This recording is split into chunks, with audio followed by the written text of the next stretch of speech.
नमस्कार दोस्तों, welcome to the first video of our channel. इस वीडियो से हम इंडियन पॉलिटी स्टार्ट कर रहे हैं। दोस्तों, आप किसी भी एग्ज़ाम की तैयारी कर रहे हो, ये वीडियोस आपके लिए हेल्पफुल हैं। दोस्तों, ये हमारी इंडियन पॉलिटी की सीरीज़ का फर्स्ट पार्ट है, जिसका टाइटल है कॉन्स्टिट्यूशनल फ्रेमवर्क। कॉन्स्टिट्यूशनल फ्रेमवर्क के अंदर जो फर्स्ट यूनिट का टाइटल है वो है हिस्टोरिकल बैकग्राउंड। तो आज हम historical background of Indian constitution के ऊपर एक क्विक ओवरव्यू देखेंगे।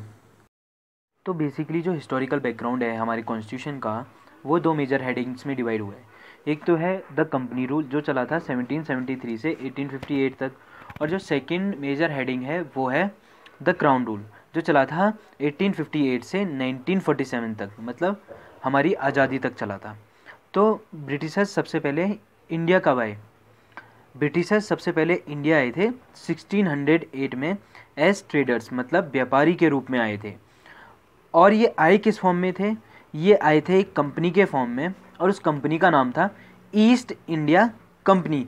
और ये जो ट्रेडर्स थे, ये ईस्ट इंडिया कंपनी के रिप्रेजेंटेटिव थे। अब ब्रिटिशर्स आए कैसे?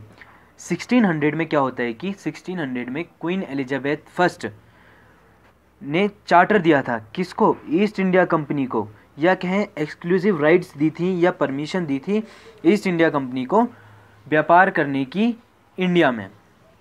अब 12 अगस्त 1765 को कंपनी को दीवानी राइट्स मिल जाते हैं।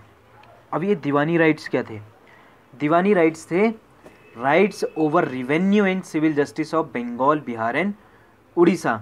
मतलब बंगाल, बिहार और उड़ीसा के रिवेन्यू राइट्स मिल जाते हैं। मतलब ब्रिटिशर्स यहाँ से रिवेन्यू कलेक्टर्स बन चुके थे। और ये दीवानी राइट्स दिए किसने थे? ये दीवानी राइट्स दिए थे शाह आलम सेकंड ने। किसको? लॉर्ड क्लाइव को। लॉर्ड क्लाइव कौन थे? ईस्ट इंडिया कंपनी के रिप्रेजेंटेटिव। अब ये दीवानी राइट्स ईस्ट इंडिया कंपनी को मिले कैसे? 23 अक्टूबर 1764 को क्या होता है? बैटल ऑफ बक्सर होता है, जिसमें एक साइड थे मुगल एम्पियर्स और दूसरी साइड थी ईस्ट इंडिया कंपनी।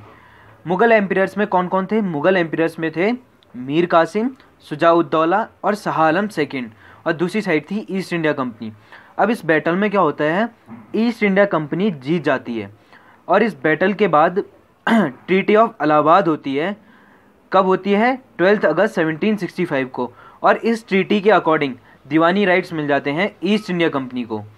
और ये दीवानी राइट्स दिए किसने थे? ये दीवानी राइट्स दिए थे शाह आलम सेकंड ने। किसको? लॉर्ड क्लाइव को। लॉर्ड क्लाइव कौन थे? लॉर्ड क्लाइव थे ईस्ट इंडिया कंपनी के रिप्रेजेंटेटिव। और यहाँ से क्या होता है कि यहाँ से east India company territorial power के रूप में उभरने लग गई। अब 1858 में क्या होता है? सिपाही म्यूटनी हो जाती है। सिपाही म्यूटनी क्या थी? सिपाही म्यूटनी थी first war of independence.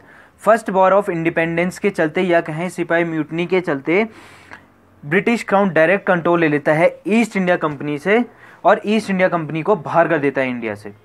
Finally 1947 में हमारा देश आज़ाद हुआ, और आज़ाद होने के बाद वी नीड अ कॉन्स्टिट्यूशन।